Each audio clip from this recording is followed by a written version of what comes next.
दोस्तों आज हम बात करेंगे एक ऐसे टॉपिक की जो आपकी जेब और आपके प्रॉपर्टी इन्वेस्टमेंट को सीधे प्रभावित करने वाली है। जी हां, हम बात कर रहे हैं नए इनकम टैक्स बिल 2025 की, जो आपके घर, जमीन और किराए की कमाई पर टैक्स के नियमों को पूरी तरह से बदलने वाला है। दोस्तों अगर आपने अपना मकान किराए पर दिया है या प्रॉपर्टी में इन्वेस्ट किया है तो ये वीडियो आपके लिए बेहद जरूरी है।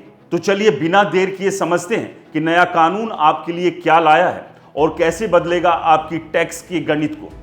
पहला, हाउस प्रॉपर्टी से कमाई पर नया टैक्स नियम। सबसे पहले बात करते हैं किराए की प्रॉपर्टी की। अगर आपने अपना मकान किराए पर दिया है तो अब टैक्स इस तरह से लगेगा। आपका एक्चुअल रेंट यानी जो किराया आपको मिल रहा है या फिर उस इलाके में आपकी प्रॉपर्टी का रीजनेबल रेंट, इन दोनों में जो ज्यादा होगा उसी पर टैक्स लगेगा।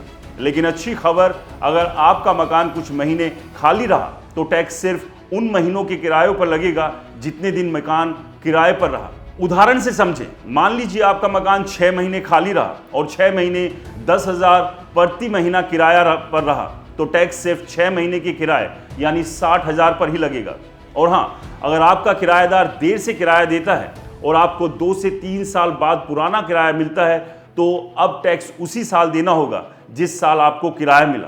साथ ही आपको 30% की छूट भी मिलेगी ताकि रिपेयर और लीगल खर्च आप कवर कर सकें।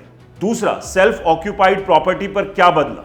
अब बात करते हैं उन लोगों की जो अपने मकान में खुद रहते हैं। अगर आपकी प्रॉपर्टी सेल्फ ऑक्यूपाइड है तो आप पहले की तरह 30% स्टैंडर्ड डिडक्शन क्लेम कर सकते हैं। अगर आपने होम लोन लिया है तो 2 लाख तक के ब्याज को टैक्स से घटाया जा सकता है।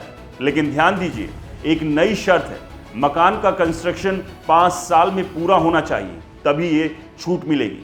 लेकिन अगर आपने मकान किराए पर दिया और उस पर लोन लिया है तो आपके लिए खुशखबरी, इस नए कानून में किराए की प्रॉपर्टी पर लोन लेने के ब्याज की कटौती पर कोई लिमिट नहीं है। जी हाँ, जितना ब्याज दे रहे हैं उतना पूरा टैक्स से डिडक्ट कर सकते हैं। तीसरा, बिल्डर्स के लिए राहत। यहां पर बिल्डर्स के लिए भी खुशखबरी है। पुराने कानून में अगर आपके फ्लैट्स या दुकानें बिक नहीं रही थी तो भी हर साल टैक्स देना पड़ता था। लेकिन अब जिन प्रॉपर्टीज का कंप्लीशन सर्टिफिकेट मिल चुका है उन पर 2 साल तक कोई टैक्स नहीं देना होगा। यानी आपके पास अब थोड़ा और समय है बिना टैक्स की चिंता किए अपने प्रोजेक्ट्स को बेचने के लिए।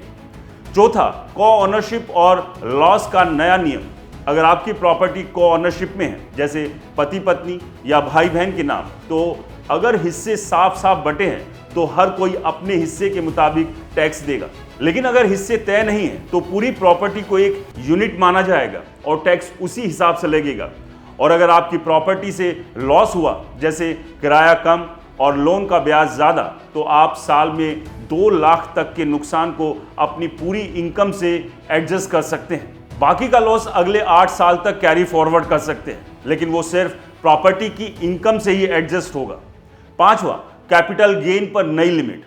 अब बात करते हैं कैपिटल गेन की। पहले लोग प्रॉपर्टी बेचकर नया घर खरीद लेते थे और टैक्स बचा लेते थे, लेकिन अब नया मकान 2 साल में खरीदना या 3 साल में बनवाना होगा, तभी कैपिटल गेन एक्सपेंशन मिलेगा।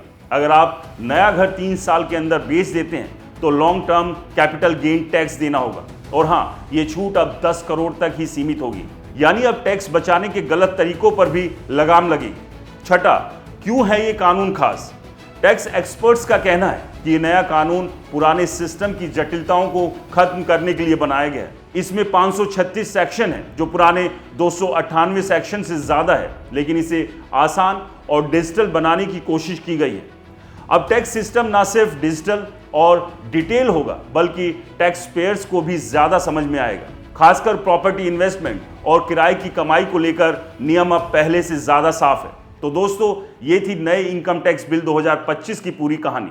आपको ये नियम कैसे लगे? क्या आपके मन में कोई सवाल है? हमें कमेंट्स बॉक्स में ज़रूर बताएं, हम आपके सवालों का डिटेल जवाब लाएंगे। और हाँ, अगर आपको ये वीडियो पसंद आया तो इसे शेयर, लाइक और हमारे चैनल को सब्सक्राइब करना ना भूलें। नमस्कार।